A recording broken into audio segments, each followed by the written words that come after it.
بسم اللہ الرحمن الرحیم۔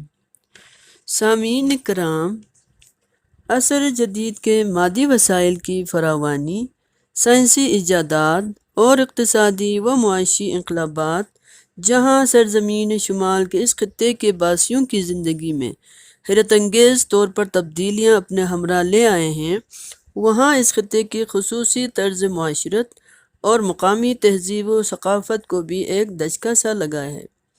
نتیجتاً بعض اہم مقامی، معاشرتی و سماجی آداب اور اخلاقی اقدار بھی قدرے رخصت ہوتے جا رہے ہیں، اور جن اخلاقی اقدار کی بدولت یہاں کا معاشرہ پروان چڑھا تھا، اب یہ معاشرہ بکھرنے لگا ہے۔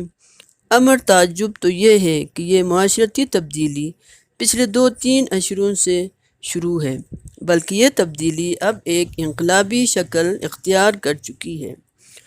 آج سے کوئی 20-30 سال قبل ہمارے ان علاقوں میں ذرائع رسل و رسائل بالکل نہ ہونے کے برابر تھے۔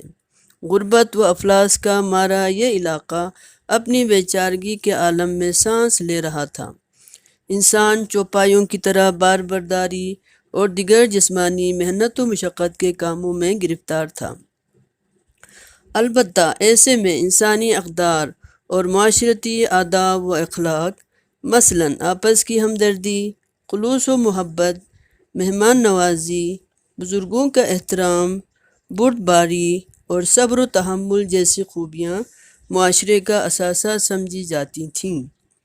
علاقہ ہنزہ بھی اس زمرے میں آتا ہے، جہاں صدیوں پر محیط خود مختار شخصی حکومت بھی قائم رہی ہے۔ البتہ یہاں کی تاریخ نمایاں کارناموں اور داستانوں سے بھری پڑی ہے۔ یہ ایک تاریخی حقیقت ہے کہ ہنزہ کے لوگ 1891 تک آس پاس کے لوگوں میں قزاق کے نام سے پہچانے جاتے تھے۔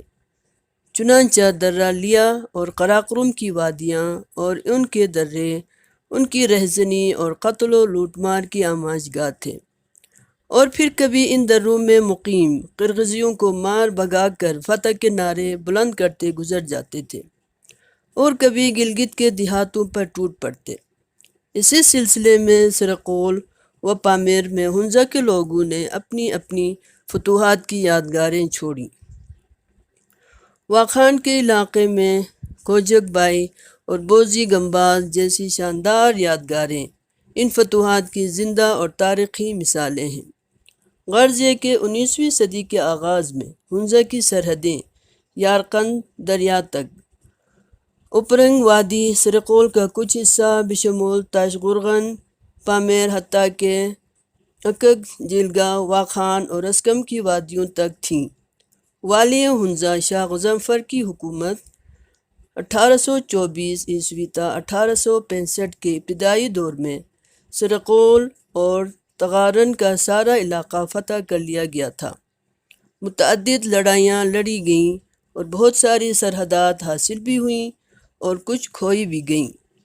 ان سرحدوں میں مقیم قبائل پر چراگاہ ٹیکس بھی لگایا گیا تھا، جو یارقند و تاش گرغن کے درمیان لوگ رہائش رکھتے تھے۔ یہ تمام تاریخی واقعات عہد ماضی کی درخشندہ داستانیں ہیں، جن کا جاننا بھی نوجوان نسل کے لیے ضروری ہے، اور اس لحاظ سے عہد ماضی کی عسکری روایات، جواں مردی کے کارناموں اور معاشرتی اقدار پہ ہمیں فخر کرنا چاہیے۔ صرف ایک چند فرسودہ روایات کو سامنے نہیں لانا چاہیے، جو عصر جدید کے لیے اور ہر زمانے کے لیے بھی باعث ندامت ہے اور قابل نفرت ہے۔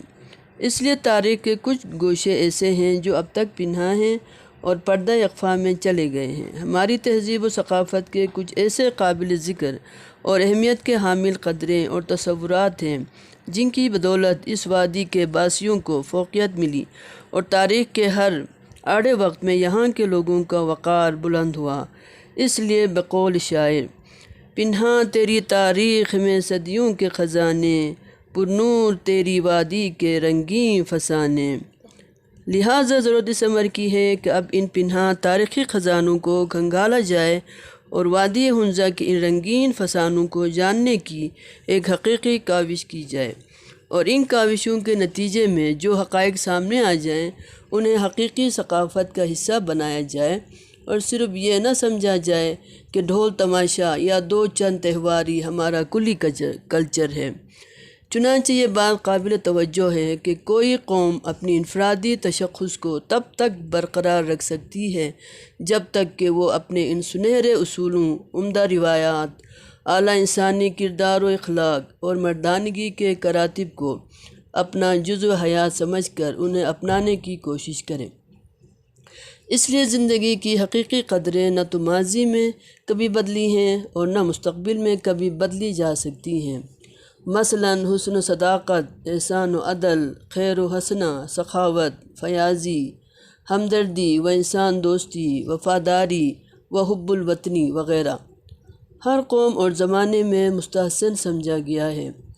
اس کے برعکس قبح و شر، ظلم و ستم، جرم و گناہ، بخل و خود غرضی، اوباشی و غنڈہ گردی، بے وفائی و غداری، حسد و بغض، کذب و دروغ گوئی وغیرہ کو ہمیشہ برا اور قابل نفرین سمجھا گیا اور سمجھا جاتا رہے گا۔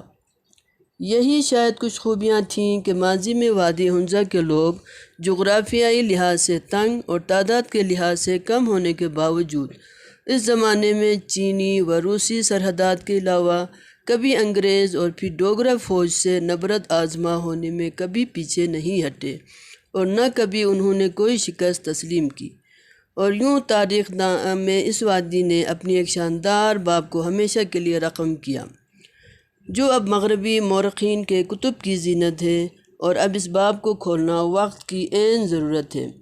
غرض یہ کہ ماضی کے ان شاندار تاریخی واقعات اور اپنے آباء و اجداد کی جرات بھری داستانوں کو جب چھیڑا جاتا ہے تو ہمارا سر فخر سے اونچا ہونے لگتا ہے، اور پھر زبان سے بے ساختہ یہ الفاظ نظم کی صورت میں نکلنے لگتے ہیں۔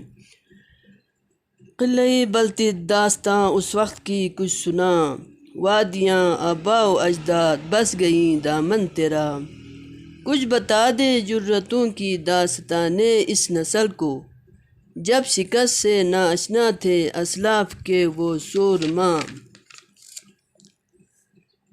اس تفکر، اس بصیرت، اس قیادت کی سنا، جن کی غیرت، جن کی حمیت قوم کا میراث تھا۔